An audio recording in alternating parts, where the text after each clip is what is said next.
बांके बिहारी की अद्भुत कृपा। वृंदावन की पवित्र भूमि में एक गरीब ब्राह्मण रहता था।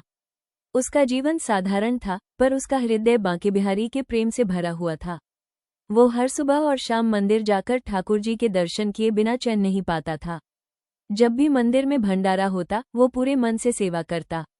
एक दिन उसकी बेटी की शादी तय हुई। उसी दिन बांके बिहारी मंदिर में उसकी सेवा की ड्यूटी भी लग गई। ब्राह्मण के सामने कठिन निर्णय था, बेटी की शादी या ठाकुर जी की सेवा। वो जानता था कि पत्नी को बताएगा तो वो मना कर देगी। आखिर कौन पिता अपनी बेटी की शादी छोड़ सकता है?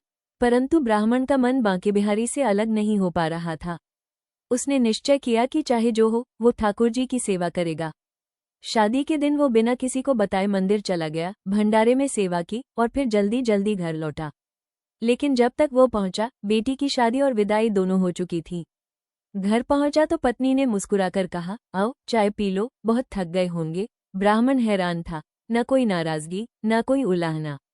सब कुछ सामान्य था। उसने सोचा, जो हुआ सो हुआ, सब ठाकुर जी की इच्छा है। कुछ दिनों बाद जब शादी का एल्बम आया, तो ब्राह्मण ने सोचा कि वो तो शादी में था ही नहीं, चलो देखता हूँ कैसी रही। लेकिन जैसे ही उसने तस्वीरें देखी, उसकी आंखें भर आईं। हर तस्वीर में वो स्वयं मौजूद था। वो फूट फूट कर रो पड़ा और बांके बिहारी से कहा, प्रभु, ये कैसी लीला है आपकी। मैं तो मंदिर में था, पर आप स्वयं मेरे रूप में मेरी बेटी की शादी में उपस्थित थे। अगले दिन वो मंदिर गया, ठाकुर जी के चरणों में गिर पड़ा और बोला, अब मैं जीवन भर आपकी सेवा करता रहूंगा। आपने दिखा दिया कि जो सच्चे मन से भक्ति करता है, भगवान उसे कभी अकेला नहीं छोड़ते। इस कथा से यही शिक्षा मिलती है कि जब प्रेम और विश्वास सच्चा हो, तो भगवान स्वयं अपने भक्त के साथ खड़े हो जाते हैं।